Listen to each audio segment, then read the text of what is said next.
بلند آواز اور آہستہ آواز میں نماز پڑھنے میں حکمت کیا ہے؟ اللہ کا حکم ہے، حکمتیں میں 50 بیان کر دوں گا مولویوں کی طرح، لیکن فائدہ کوئی نہیں ہے، یہ حکم ہے۔ انیشل اس کی کوئی بھی ریزن ہو، بعد میں حکم ہو جاتا ہے۔ جیسے انیشلی بخاری میں آیا کہ یہ رمل جو کرتے ہیں طواف کے پہلے 3 چکروں میں، طواف بھی وہ جو عمرے یا حج والا ہے جس میں احرام باندھا ہو، ایک سادہ طواف ہے اس میں رمل نہیں ہوتا۔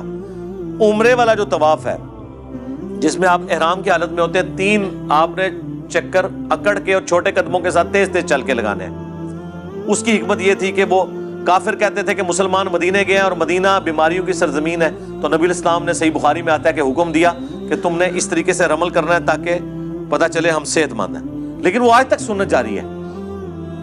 اذان انیشلی اس لیے ہوئی تھی کہ لوگوں کو خبردار کیا جائے مسجد میں آ جاؤ، آج اذان کی ضرورت باقی نہیں رہی ہے۔ یورپ امریکہ میں آپ اذان کی آواز سن کے جاتے ہیں یا گھڑی دیکھ کے؟ ایون پاکستان میں بھی ہم گھڑی دیکھ کے ہی جا رہے ہوتے ہیں کہ یار فلاں جگہ 1:30 بجے ہے، فلاں جگہ 1 بجے، ہم اس حساب سے جاتے ہیں۔ پریکٹیکلی اذان کی ضرورت باقی نہیں ہے، لیکن یہ شعار اسلام ہے، اذان اب بھی جاری رہے گی، ٹھیک ہے؟ اس طریقے سے یہ نمازیں جو 3 جاری نمازیں ہیں اور 2 سرن ہیں، اشارے اسلام ہے، اس طریقے سے رہیں گے۔ ایون اگر آپ اکیلے بھی نماز پڑھ رہے ہیں نا، مغرب کی یا عشاء کی، فجر کی، تو آپ جہرن پڑھ سکتے ہیں، بلکہ پڑھا کریں۔ اکیلے بھی پڑھ رہے ہیں، اکیلے بھی آپ جماعت کروا سکتے ہیں۔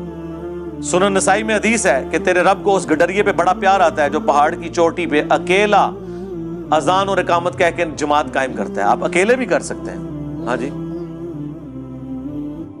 کوئی نہیں ہے ساتھ تو آپ اکیلے کریں۔